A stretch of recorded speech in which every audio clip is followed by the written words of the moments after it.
우리 성도님들은 창세기부터 요한계시록까지 어떤 성경을 가장 좋아하시나요? 각자마다 조금 좋아하는 성경이 분명히 있을 것입니다. 그렇다면 성경 66권 중에서는 어떤 성경이 가장 중요할까요? 사실 중요하지 않은 성경은 없습니다. 왜냐하면 모든 성경은 하나님의 감동으로 쓰여진 귀한 책이기 때문에 그렇죠.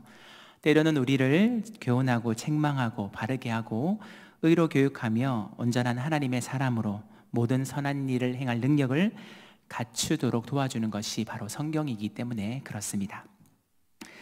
그 중에서도 역사를 만든 책 혹은 역사를 변화시킨 책이라고 하면 로마서를 꼽을 수가 있습니다.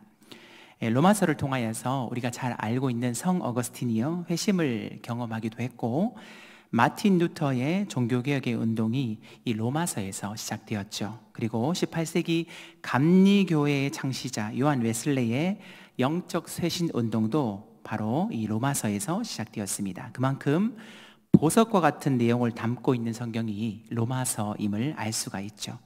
기독교의 핵심 교리와 그리스도의 삶에 대한 아주 구체적으로 기록되어 있는 말씀이 바로 이 로마서입니다. 그래서 로마서를 성경 중에 성경이라고 우리는 이야기를 합니다. 그런데 이 로마서만큼 중요한 성경으로 여겨지는 것이 오늘 우리가 읽었던 갈라디아서입니다. 갈라디아서를 작은 로마서라고 부르기도 합니다.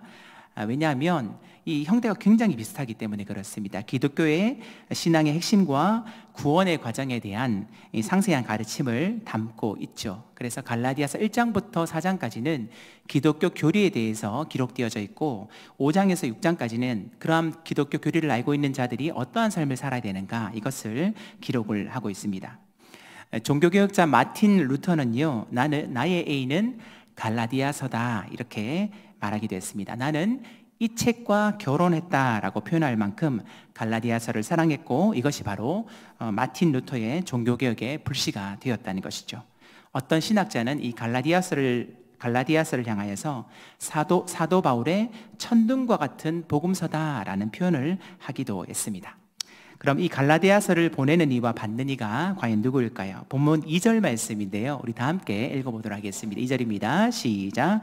함께 있는 모든 형제와 더불어 갈라디아 여러 교회들에게. 아멘. 보내는 이가 누구입니까? 사도 바울이죠. 그리고 받는 이는 갈라디아 지방에 있는 여러 교회들입니다. 그러니까 한 교회가 아니라 여러 교회라는 것이죠. 갈라디아서는 갈라디아 지역에 있는 한 교회에 보낸 것이 아니라 여러 교회에 돌아가면서 읽으라는 어떤 회람용 편지의 종류입니다. 쉽게 말하면 이런 거겠죠. 구미, 안동, 영천이 도시 이름이고, 이들이 속해 있는 그 지방을 뭐라고 합니까? 경상북도라고 하잖아요. 마찬가지입니다.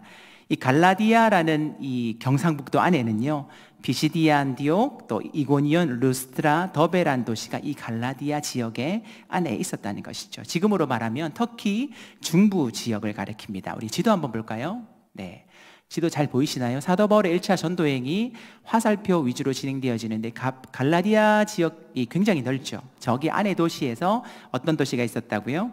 비시디아 안디옥, 그 다음에 이고니온, 루스타, 더베라는 도시가 위치해 있었다는 것입니다. 그러니까 사도 바울은 1차 전도여행을 하면서 짧은 시간에 복음을 전했기 때문에, 짧은 시간 안에 여러 교회를 세웠기 때문에 교회가 든든하게 세워졌을까요? 아니면 세워지지 못했을까요? 든든하게 세워지지 못했습니다. 그래서 얼마 지나지 않아 이 갈라디아 교회에 이 지역 교회에 큰 문제가 생겼다는 것이죠. 큰 문제가 무엇이었을까요? 몇몇 열성적인 유대 율법주의자들이 여기로 와서 다른 복음을 전했던 것입니다. 이들이 전했던 이 복음이라는 것은 예수님을 믿는 믿음도 중요하지만 예수님을 믿는 믿음 위에 할례도 행하고 율법을 지켜야 된다, 이것을 전했다는 것이죠. 그래야 하나님의 백성이 될 수 있다는 거짓 교리를 가지셨던 것입니다. 사도 바울이 이것을 뭐라고 얘기하고 있습니까? 오늘 본문에 보니까 다른 복음, different gospel이라고 표현을 하고 있다는 것이죠. 자, 우리 본문 6절 말씀인데요, 우리 다 함께 읽어보도록 하겠습니다. 6절입니다. 우리 6절 시작. 그리스도의 은혜를 너희를 부르신 이를 이같이 속히 떠나 다른 복음을 따르는 것을 내가 이상하게 여기노라. 아멘. 그리스도의 은혜로 너희를 부르셨다는 것, 즉 구원은 하나님의 전적인 은혜이며 그리스도를 믿을 때에 거저 주어지는 하나님의 선물이라는 것이죠. 그런데 그 복음 외에 다른 복음을 따르는 사람들이 많이 있었다는 것입니다. 사실 우리 입장에서는 거저 받은, 거저 얻은 구원 같지만 성부 하나님의 입장에서는 또 성자 예수님의 죽으심을 통하여서 엄청난 대가를 지불하심으로 우리에게 구원을 선물로 주셨다는 것이죠. 그러니까 예수 그리스도의 십자가의 대속적 죽음과 부활 외에 다른 무엇인가가 더 필요하다면 복음은 더 이상 복음이 될 수가 없는 것입니다. 굿뉴스가 아니라 배드뉴스밖에 될 수가 없다는 것이죠. 복음이 무엇입니까? 복음은요, 하나님께서 인간의 몸을 입고 이 땅에 오셔서 죄인을 구원하시기 위한 크고 놀라운 계획을 예수 그리스도의 십자가의 죽음과 부활을 통하여서 완전히 이루신 사건이죠. 그 성취하신 것을 값없이 죄인들에게 은혜로 주셨다는 것이 바로 복음입니다. 이것이 바로 성경이 말하는 복음이라는 것이죠. 하나님께서 은혜로 우리를 부르시는데 그리스도의 은혜로 부르신 하나님을 잊어버리면 그것이 바로 값싼 복음이 되는 것입니다. 또 사도 바울이 전한 복음이 어떤 부분이 잘못되었다고 어떤 점을 또 꼬투리 잡았을까요? 바울이 예수님의 직계 제자도 아니었으면서 어떻게 사도냐, 이것을 꼬투리 잡았다는 것입니다. 그러니까 사도가 아니다, 사도가 아닌데 그 말을 어떻게 믿으라는 것이냐 라면서 사도 바울의 이 사도성을 깎아내렸습니다. 그러니까 갈라디아 교인들은 큰 혼란에 빠지게 되었던 것이죠. 따라서 어떤 이들은 예수 그리스도의 복음을 믿었다가 다시 율법으로 돌아가는 사람들도 있었고, 거짓 가르침에 미혹된 자들 때문에 기존 성도들 사이에 갈등이 생겼다는 것입니다. 자칫하면 그렇게 힘들게 세웠던 교회가 무너질 수 있는 위태로운 상황 가운데서 오늘 사도 바울은 아주 간곡하고 심각하게 갈라디아서를 쓰고 있는 모습을 볼 수가 있는데요, 오늘 말씀의 제목처럼 다른 복음은 없나니라는 제목으로 오늘 말씀의 은혜를 두 가지로 나누고자 합니다. 첫째로, 바울의 사도됨은 예수님께서 주셨다는 것입니다. 자, 우리 본문 1절 말씀인데요, 우리 다시 한번 읽도록 하겠습니다. 1절입니다. 시작. 사람들에게서 난 것도 아니요 사람으로 말미암은 것도 아니요 오직 예수 그리스도와 그를 죽은 자 가운데서 살리신 하나님 아버지로 말미암아 사도된 바울은 이라고 했습니다. 사도 바울의 이 다급함 그리고 화가 난 모습이 이 1절에서 느껴지십니까? 자신의 사도됨이 하나님으로 말미암은 것임을 제일 처음 밝히면서 갈라디아서 이 편지를 시작을 하고 있습니다. 다른 바울 서신서를 보면 보통 일반적으로 하나님께 대한 감사와 찬송 이런 것으로 시작하는 것으로 보아서는 분명히 차이가 나는 것이죠. 조금 전에 말씀드렸듯이 거짓 교사들이 바울의 무엇을 공격했다고 말씀을 드렸습니까? 사도성입니다. 사도성. 쉽게 말씀드리면 진짜 사도가 아니라 가짜 사도라는 말인 것이죠. 그러니까 갈라디아 교인들이 받아들였던 이 복음, 즉 사도 바울이 전한 복음이 잘못되었다는 것을 증명하기 위해서 거짓 교사들은 마구마구 이 바울의 사도생을 흠집내고 깎아내렸던 것입니다. 그래서 사도 바울은 갈라디아서를 시작하면서 제일 먼저 자신의 사도성을 제일 먼저 밝히고 있는 것이죠. 네. 예를 들어서 제가 전하고 있는 말씀이 잘못되었다는 것을 증명하는 가장 좋은 방법이 무엇일까요? 저에 대한 정체성을 조금만 흔들면 됩니다. 어떤 정체성을 흔들면 될까요? 합동 측 교단이 아닌 이상한 곳에 가서 안수를 받고 왔다 이런 식으로요. 그리고 누가 봤는데 신천지에 가서 교육을 받더라 이런 식으로 유언비어를 퍼뜨리게 되어지면 저에 대한 이 목사로서의 권위는 한순간에 다 무너지게 되어집니다. 그래서 여기서 말씀을 전하게 되어지면 우리 성도님들 그 말씀이 은혜롭게 들리실까요? 아니면 이상하게 들리실까요? 당연히 이상하게 들리시겠죠. 목회자에 대한 불신이 당연히 쌓이고 교회는 금방 무너지게 되는 것입니다. 그러니까 갈라디아 지역에 복음을 전하고 여러 교회를 세운 사람은 바울이었죠. 여기서 짧은 시간 동안 복음을 전하고 교회를 세웠기 때문에 성도들의 믿음과 교리가 연합할 수밖에 없었다는 것입니다. 그래서 더더욱 거짓 교사들의 가르침에 크게 흔들렸던 것이죠. 그런 면에서 바울은요, 갈라디아 교회 성도들에게 제대로 가르치고 교회를 견고하게 세우지 못한 미안함과 안타까움이 분명히 있었을 것입니다. 그래서 나중에 보면 에베소 두란노 서원에서는 3년 동안 가르치기도 했습니다. 사도라는 헬라어로는요, 아포스톨로스라고 해서 보냄을 받은 자라는 뜻을 가지고 있습니다. 우리 따라 한번 해볼까요? 아포스톨로토스. 예. 사도라는 말은요, 세 가지 요건에 해당할 때 우리는 사도라고 부를 수가 있습니다. 한번 띄워주실까요? 사도의 세 가지 요건은요, 첫 번째는 뭐냐면요, 우리 같이 한번 읽어볼까요? 뭐라고 되어 있습니까? 요런 사람을 사도라고 할 수 있습니다. 두 번째는요? 네. 또 세 번째는요?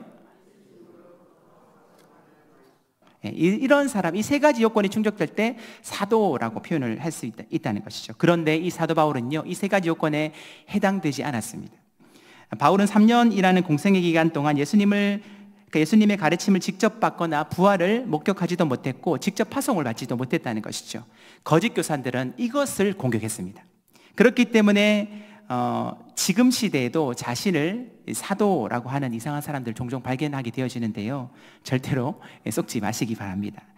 사울은 유대인 중에 유대인이요 바리새인 중에 바리새인이었죠. 오히려 예수님을 믿는 사람들을 핍박하고 잡아가두는 악명 높은 일을 한 사람이었습니다.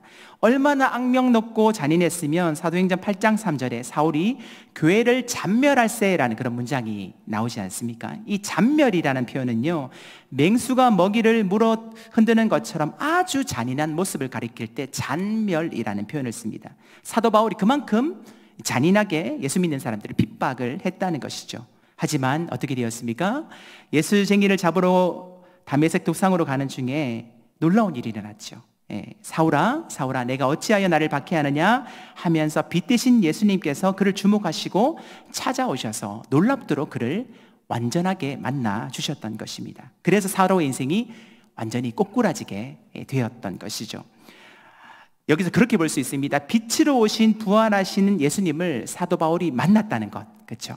만났다는 것이고, 주님을 향하여서는 주여 뉘시니까 라는 물음에 내가 핍박하는 예수다라는 가르침을 받았던 것으로 보여집니다. 그리고 구약의 메시아가 자신이 그토록 핍박했던 예수라는 사실을 알았던 것이죠. 그리고 마지막에 사도 바울을 향하여서 너는 이방인을 위해 택한 나의 그릇이다 라고 하면서 바울을 파송하게 됩니다. 이와 같이 예수님과의 만남, 그리고 예수님의 가르침, 또 예수님으로부터 파송을 받았던 이 세 가지 사도 요건이 충족이 되었다고 볼 수가 있는 것이죠. 그래서 자신을 향하여서는 만삭되지 못한 나에게도 라는 말을 하면서 사도들 중에서 꼴찌라는 고백과 함께 바울 자신을 사도라고 분명히 소개를 하고 있는 것입니다. 사랑하는 성도 여러분, 사울처럼요, 우리 인생에도요, 예수님께서 주목하시고 또 찾아와 주시고 만나 주시기만 하면 완전히 변화되어진 놀라운 인생을 우리도 살게 되어진다는 것입니다. 이것이 바로 은혜라는 것이죠. 불타는 떨기나무에서 하나님께서 모세를 만나 주셨던 것처럼, 또 하나님께서 아브라함과 이삭과 야곱을 만나 주셨던 것처럼, 또 니고데모, 삭개오, 수가성연이도 또 예수님의 제자들뿐만이 아니라 성경의 수많은 사람들을 주님께서 찾아오셔서 만나 주셨을 때에 새로운 인생, 완전히 변화된 인생, 또 사명을 감당하는 위대한 인생으로 쓰임받았음을 우리는 알 수가 있는 것이죠. 따라서 예수님을 진짜 만나면 우리의 인생이 끝나게 되는 것입니다. 믿으시나요? 아멘, 그렇습니다. 예수님을 진짜 만나야 됩니다. 예수님이 우리를 만나주시면 소망이 없는 인생 가운데 소망이 생기고요, 그렇게 변화된 인생을 살아가게 되어진다는 것이죠. 그러므로 우리 인생, 한 번 살아가는 인생, 일생이라고 하는데요, 바람 잡는 것 같은 허무한 인생 살아가지 않고 예수님을 인격적으로 만나 주님 손에 붙들려서 하나님 나라의 귀한 사명자로 쓰임받는 복된 인생 다 되시기를 예수님의 이름으로 축복합니다. 이처럼 바울은요, 이방인의 사도로 부름을 받아 복음을 전하며 수많은 교회를 세웠습니다. 마침내 로마에서 순교까지 당하면서 마지막까지 복음 전파의 사명을 감당을 했죠. 뿐만 아니라 성경의 27권 중에서 거의 반에 해당하는 13권의 성경을 기록하기도 했습니다. 이렇게 생명까지 걸고 수많은 핍박과 고난 가운데 복음을 전하며 위대한 일을 감당했음에도 불구하고 사도 바울의 일평생 고백은 무엇일까요?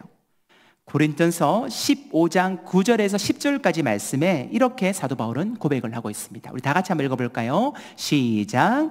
나는 사도 중에 가장 작은 자라. 나는 하나님의 교회를 박해하였으므로 사도라 칭함받기를 감당하지 못할 자니라. 그러나 내가 나된 것은 하나님의 은혜로 된 것이니 내게 주신 그의 은혜가 헛되지 아니하여 내가 모든 사도보다 더 많이 수고하였으나 내가 한 것이 아니요 오직 나와 함께 하신 하나님의 은혜로다. 아멘. 내가 감히 하나님의 교회를 핍박했는데 어떻게 사도라고 할 수 있겠느냐? 내가 나된 것은 전적인 하나님의 은혜다라고 고백하고 있는 바울의 모습을 볼 수가 있습니다. 바울을 지으신 이도 하나님이시요, 바울을 부르신 이도 하나님이시요, 바울을 보내신 이도 하나님이시며 바울이 바울되게 하신 모든 것이 하나님의 은혜라는 것입니다. 사랑하는 성도 여러분, 저와 여러분들도 마찬가지입니다. 나를 지으신 이도 하나님이십니다. 나를 부르신 이도 하나님이십니다. 나를 보내신 이도 하나님이십니다. 나의 나된 것은 다 하나님의 은혜라는 것이죠. 따라서 우리는요, 이 복음 앞에, 그 부르시는 은혜 앞에 감사할 수밖에 없고 감격할 수밖에 없다는 것입니다. 창세전에 그리스도 안에서 우리를 택하시고 자녀 삼아주신 것도 감사하지 않습니까? 그런데요, 하나님은 그에 대해서 목사로, 또 전도사로, 장로로, 권사로, 집사로 여러 가지 직분을 주셔서 영광스러운 주님의 몸된 교회를 섬기도록 크신 은혜를 주셨는데 그 은혜에 어찌 감격하고 감사하지 않을 수 있겠냐 하는 것이죠. 저는 이 말씀을 보면서 이렇게 좀 바꿨으면 좋겠다라는 생각이 들었습니다. 1절 말씀에 다시 보면 이렇게 기록되어 있죠. 다시 한번 볼까요? 1절 말씀에 사람들에게서 난 것도 아니요 사람으로 말미암은 것도 아니요 오직 예수 그리스도와 그를 죽은 자 가운데 살리신 하나님 아버지로 말미암아 사도된 바울은, 이 1절 말씀에서 저는 뒷부분을 한번 바꿔서 불렀으면 좋겠다라는 그런 생각이 들었습니다. 이게 뭐냐면 여기 사도된 바울은 여기 말에 자신의 직분을 한번 넣고요, 이름을 한번 넣었으면 좋겠습니다. 예를 들어서 이렇게 할 수가 있겠죠.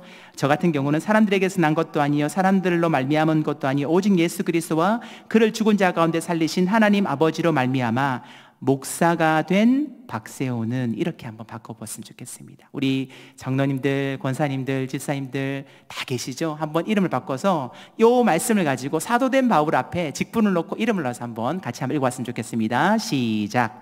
사람들에게서 난 것도 아니요 사람으로 말미암은 것도 아니요 오직 예수 그리스도와 그를 죽은 자 가운데서 살리신 하나님 아버지로 말미암아 목사가 된 박세호는. 아멘.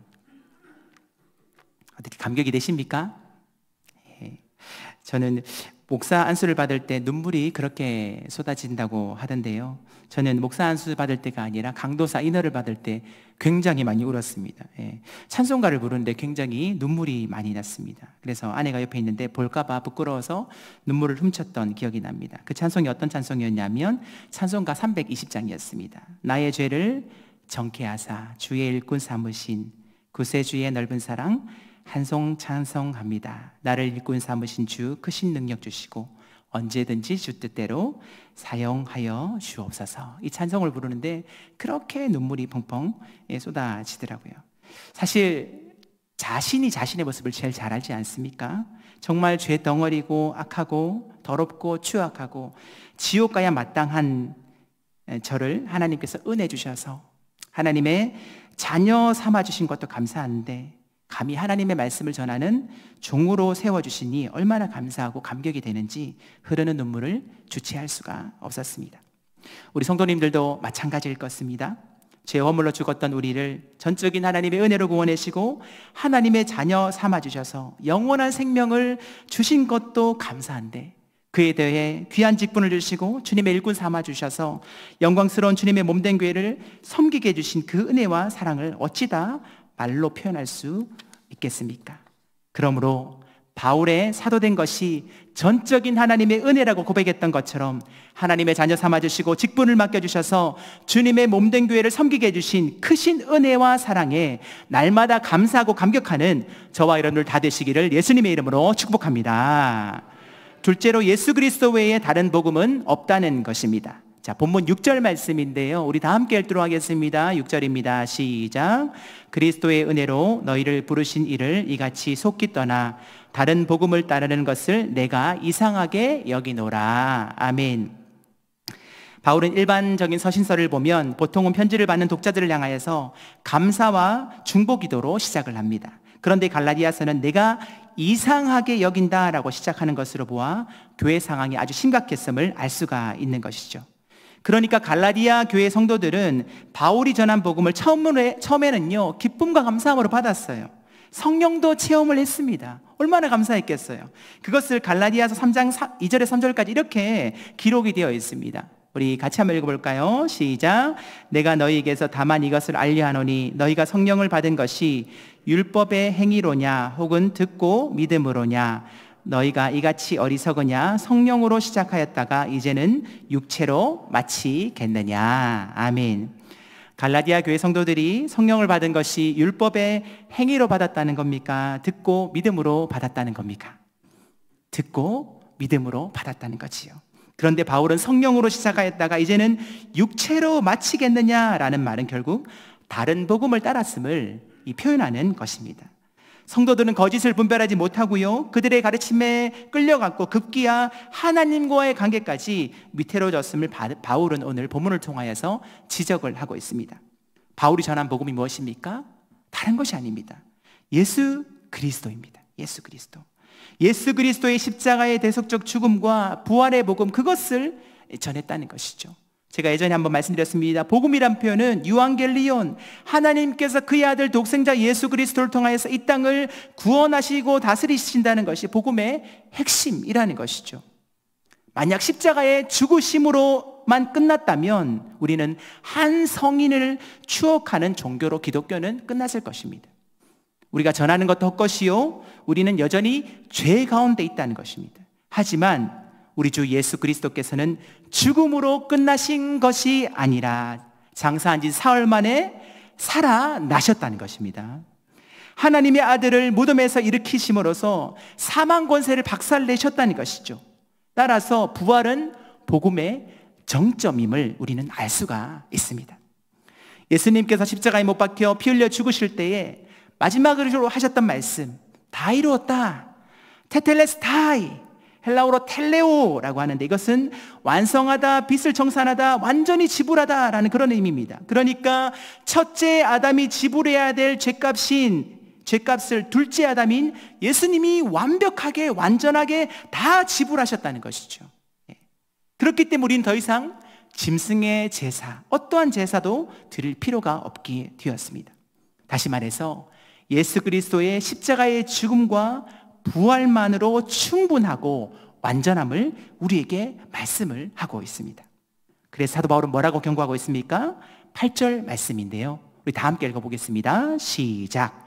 그러나 우리가 혹은 하늘로부터 온 천사라도 우리가 너희에게 전한 복음 외에 다른 복음을 전하면 저주를 받을지어다. 아멘. 바울 자신을 포함하여서요, 혹 하늘에서 온 천사라도 예수 그리스도 외에 다른 복음을 전하면 저주를 받는다고 아주 강력하게 경고하는 것을 볼 수가 있습니다. 예수 그리스도의 십자가의 죽으심, 또 부활의 할례를 더하고 율법을 더해서 뭔가를 더해서 구원을 얻을 수 있다고 생각하면 결국 예수 그리스도의 대속적인 죽음이 완전하지 않다는 것이죠. 성부 하나님과 성자 예수님과 성령 하나님을 통한 구원 계획이 완전하지 않았다는 것, 결국은 실패했다는 것을 의미하는 것입니다. 그렇다면 우리는 여전히 죄 가운데 있을 수밖에 없다는 것이죠. 사랑하는 성도 여러분, 예수 그리스도의 십자가의 복음 외에 다른 복음은 절대로 존재하지가 않습니다. 믿으십니까? 예수 그리스도의 십자가의 대속적 죽음과 부활만으로 충만하고 완전함을 믿을 수 있기를 바랍니다. 하늘에서 온 천사라도요, 예수 그리스도 외에 다른 복음을 전한다면 저주를 받아 마땅한 것입니다. 요한복음 14장 7절에 예수님께서 분명히 말씀하셨습니다. 예수께서 이르시되 내가 곧 길이요 진리요 생명이니 나로 말미암지 않고는 아버지께로 올 자가 없느니라, 이렇게 분명히 우리에게 말씀하셨습니다. 이 원어로 보면요, 내가 곧 길이요 진리요 생명이니 라는 표현 앞에 정관사 더가 붙였습니다. 다시 말해서 내가 곧 그 길이요, 그 진리요, 그 생명이란 것이죠. 진정한 복음은 예수 그리스도이시며 예수 그리스도를 통해서만 구원에 이를 수 있음을 우리에게 말씀을 하고 있습니다. 로마 가톨릭에서 잘못된 교리가 무엇입니까? 예수 그리스도를 믿는 믿음 위에 선행을 더하는 것입니다. 오직 예수 그리스도를 믿음으로 구원받는 것이 아니라 그의 선행을 더해야 구원받을 수 있다라고 하는 것이죠. 이것은 아주 잘못된 주장입니다. 구원은 오직 예수 그리스도를 믿음으로 주어지는 것이고, 선행은 구원받은 하나님의 자녀로서 행해야 될 마땅한 모습이 바로 선행이라는 것입니다. 이것은 마치 갈라디아 교회의 거짓된 가르침, 예수 그리스도를 믿는 믿음 외에 할례나 율법을 더해야지만 구원을 받는다는 다른 복음과 같다는 것입니다. 지금 이 시대에도 다른 복음이 판을 치고 있다라는 그런 생각이 듭니다. 번영의 복음, 또 형통의 복음, 성공의 복음과 같은 것들이죠. 특히 번영신학이라는 것은 세계 2차 대전 이후에 미국에서 이 오순절파에서 발생된 것으로 하나님을 믿으면 안정과 번영을 얻게 된다는 그런 신학입니다. 쉽게 말하면 예수 믿으면 잘 먹고 잘 살고 부자 되고 형통할 것이다. 이것이 바로 다른 복음이죠. 유사 복음이요, 거짓 복음이라는 것입니다. 십자가의 복음은 이것을 말하는 것이 아닙니다. 진정한 복음은요, 어떠한 고난과 절망 속에서도 아무리 실패해도 오히려 하나님의 하늘의 소망을 가지고 예수 그리스도의 십자가를 붙들고 바라보는 것, 이것이 진정한 복음이라는 것입니다. 십자가에 감춰진 고난의 비밀을 깨닫고 더 깊이 하나님을 알아가는 것, 그 속에서 이루시는 하나님의 비밀한 경륜을 깨닫고 어떠한 고난 속에서도 합력하여 선을 이루실 그 주님을 기대하며 낙심하며 주님 바라보고 이겨내는 것이 십자가의 복음을 진정으로 믿는 자의 모습이라는 것이죠. 사도 바울이 그런 삶을 살았습니다.